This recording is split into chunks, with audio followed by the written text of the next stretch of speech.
को मार रवि, खत्म कर दे शराबी को, छुट्टी कर दे इसकी।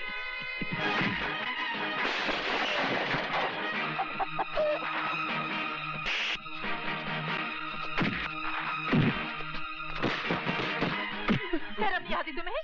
पिताजी होते हुए ऐसा करते हो?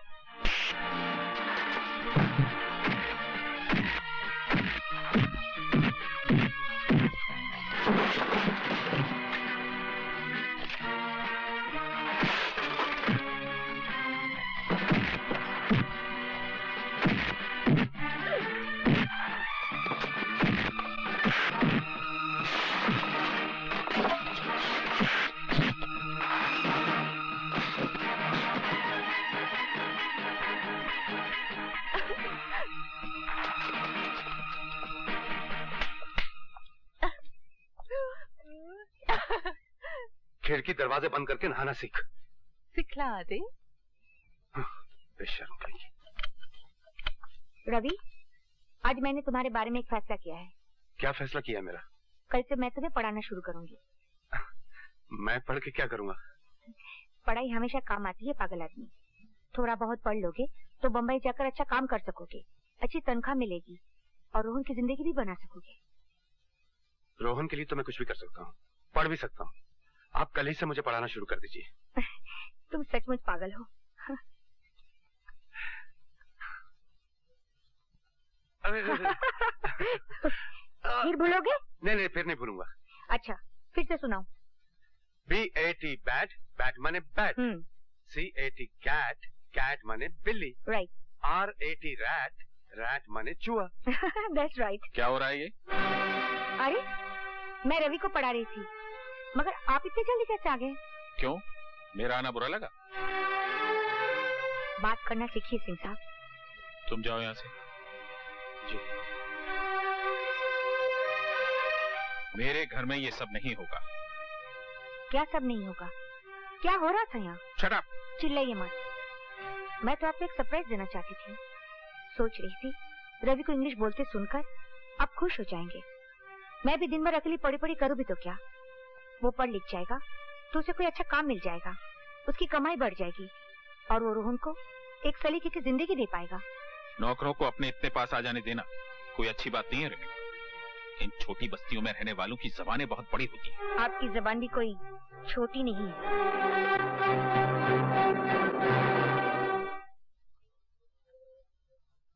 नमस्ते मालकिन।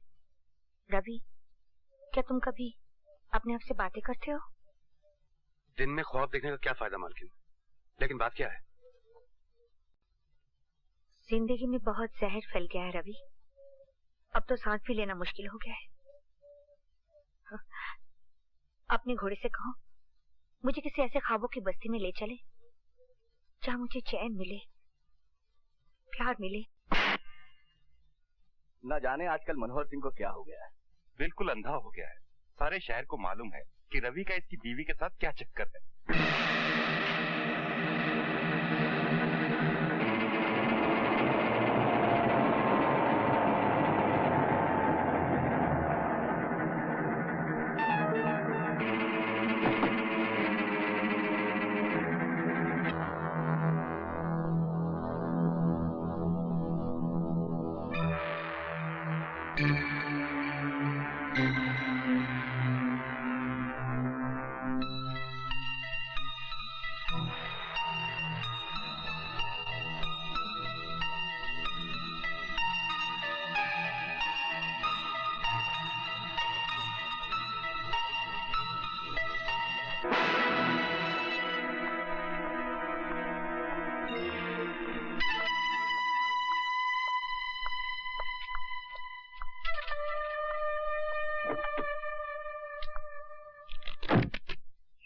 रवि, तू मुझे मेले में लेके जाएगा? बहुत प्यार करता है ना मुझसे। मेरी तरफ देख, मैं पहनी हूँ घाघर चोली, गाँव की गोरी।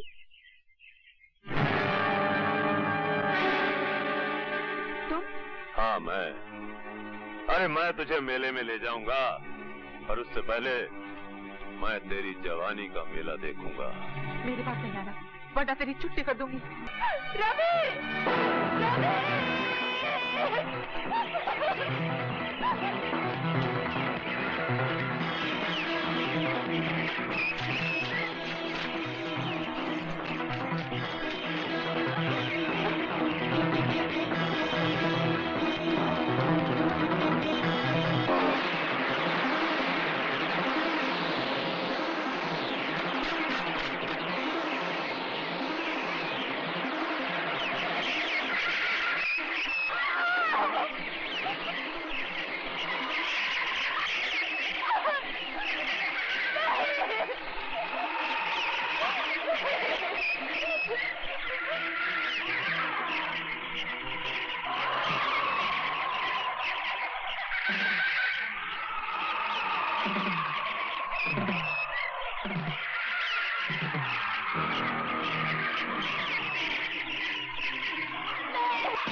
हमारा कहना है कि तुमने खुद मुलजिम रवि यादव को पार्वती देवी के साथ बलात्कार करते हुए देखा।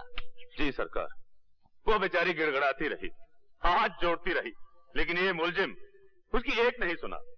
अरे सरकार, हमसे तो ये जुल्म देखा नहीं गया, हमने अपनी आंख बंद कर ली, और जब आंख खोल के देखा तो ये अपना काम खत्म करके जा चुका था। नहीं जज साहब, ये सरासर झूठ बोल रहा है।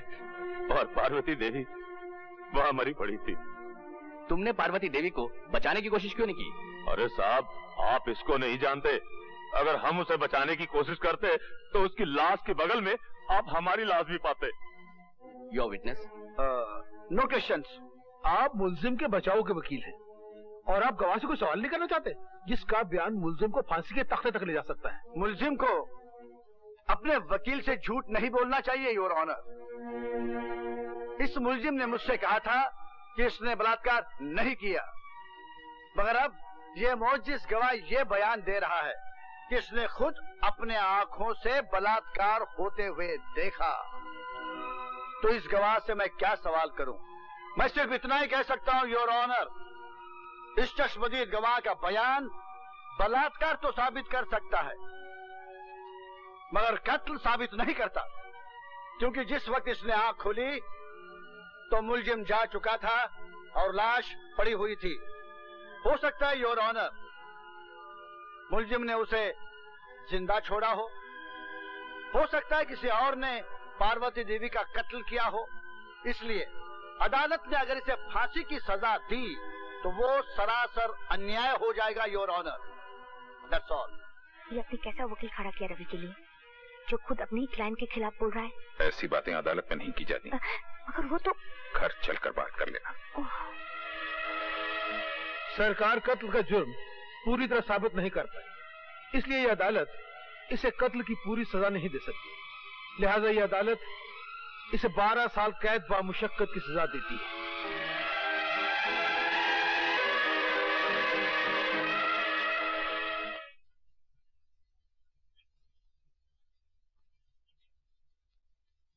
मालकिन,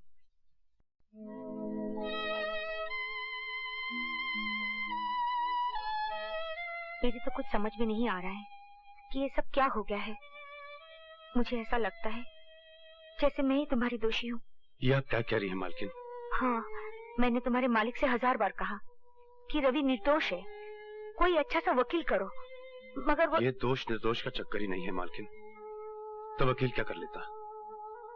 ये तो नसीब का चक्कर है मालकिन। आप भी बेबस हो गई और मालिक भी। आप तो चाहती थी कि मैं पढ़ लिख कर अच्छा आदमी बनूं, मगर नहीं। बनता भी कैसे? ये जेल जो लिखी थी नसीब में, ये धारीदार कपड़े जो लिखे थे। पर आप बिल्कुल चिंता मत करना मालकिन, ये सजा तो मैं काट ही लूंगा। मुझे चिंता है तो सिर्फ रोहन की। वो वहां बिल्कुल अकेला रह गया ना मालकिन। अकेला क्यों हो गया होगा? मैं नहीं हूँ क्या? मैं उसकी देखभाल करूंगी। उसका भविष्य मेरे पास तुम्हारी अमानत है रवि, तुम इसकी बिल्कुल चिंता ना करो। अगली बार जब मैं तुमसे मिलने आऊंगी तो उसका पक्का बंदोबस्त करके आऊंगी। अगर ऐसा हो गया ना मालकिन, तो मुझे जिंदगी से कोई शिकायत नहीं रहेगी, क्योंकि आज तक मैंने जिंदगी से अपने लिए कुछ मांगा ही नहीं। जो कुछ मांगा रोहन के लिए मांगा, और जो कुछ मांगूंगा रोहन के लिए मांगूंगा।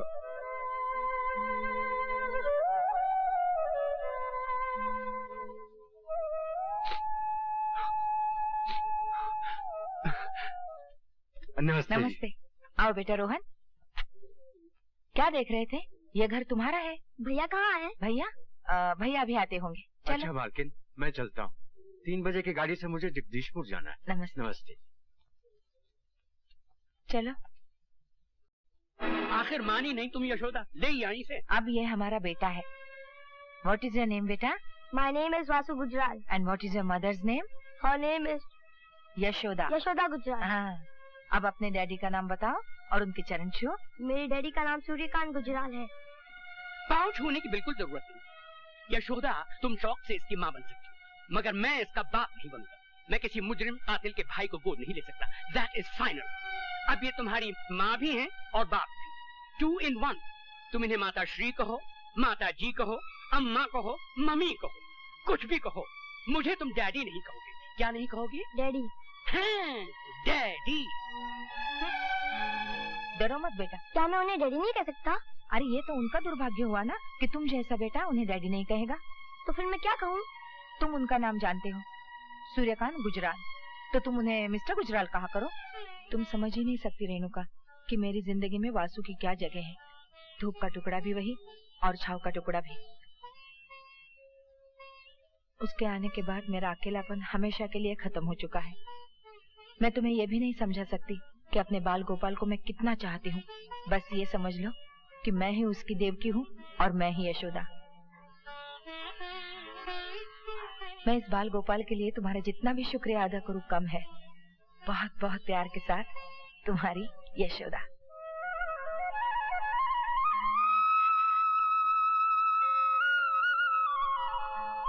रवि, ये जानकर तुम कितने खुश होगे कि रोहन अपनी जिंदगी की कामयाबी की तरफ तेजी से बढ़ रहा है।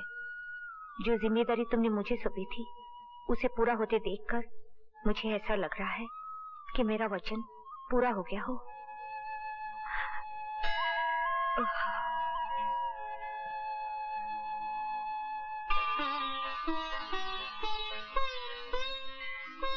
भगवान, आज वासु का रिजल्ट निकलने वाला है, उसको कामयाबी दो।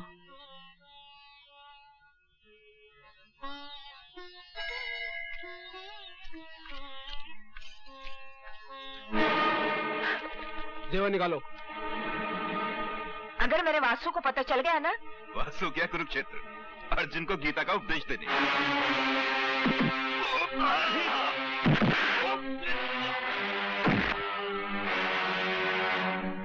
कुरुक्षेत्र से तो मैं वापस आ गया हूँ और मेरे होते हुए मेरी माँ को कोई हाथ नहीं लगा सकता।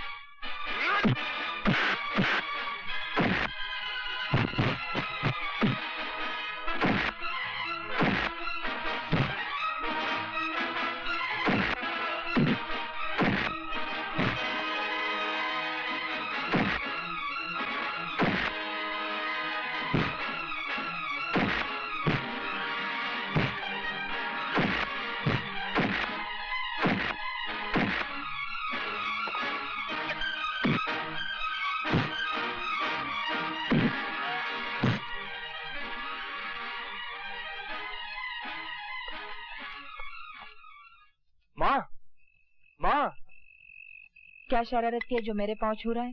माँ, मैंने इम्तिहान पास कर लिया है। अब मैं भी वकील बन गया हूँ। मैं बहुत खुश हूँ। आज तूने मेरे ख्वाबों को सच्चा कर दिखाया। सुना तुमने?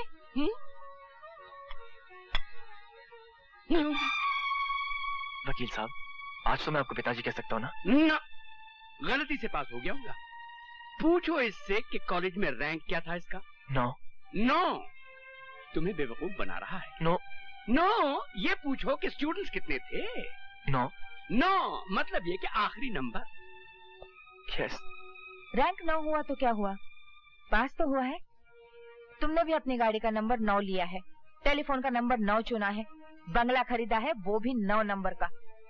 मुझे ये 9 नंबर बहुत पसंद है क्योंकि ये शुभ नंबर है। शुभ नंबर है मगर मेरे लिए, इसके लिए नहीं। तो क्या तुम्हें इसका वकील बनना अच्छा नहीं लगा? अरे भाई, वकालत तो सच को झूठ और झूठ को सच बनाने का कानूनी लाइसेंस है। तो चलो इस दुनिया के झूठों में एक झूठे का इजाफा और हो गया। वकील तो ये बन सकता है, मगर हम जैसा सच्चा, खरा और कामयाब वकील कभी नहीं बन सकता। मैंने तुम्हें पहले ही कहा था जब तुम इसे घर लाई थी, और आज भी कह रहा हूँ कि पीतल पर सोने का पानी चढ़ाने से पीतल सोना नहीं बन जाता। तो इसका मतलब है इतने साल गुजर जाने के बाद भी तुम इसे बेटा स्वीकार नहीं करोगे? बिल्कुल नहीं। यशोदा जी ने कृष्ण जी को गोद लिया था, तो ये अपने आप को वासुदेव समझ बैठा है। अगर ये वासुदेव है तो मैं भी भीष्म हूँ और अपनी प्रतिज्ञा का पालन करता हूँ कि मुझे मेरे निश्चय से कोई बदल नहीं सकता। तो आप भी मेरा निश्चय सुन लीजिए वकील साहब। एक दिन आएगा, और जरूर आएगा, जिस दिन आप मुझे बेटा कह के बुलाएंगे, और वो दिन मेरी जिंदगी का सबसे शुभ दिन होगा। वकील साहब, आपने कहा कि पीतल सोना नहीं बन सकता।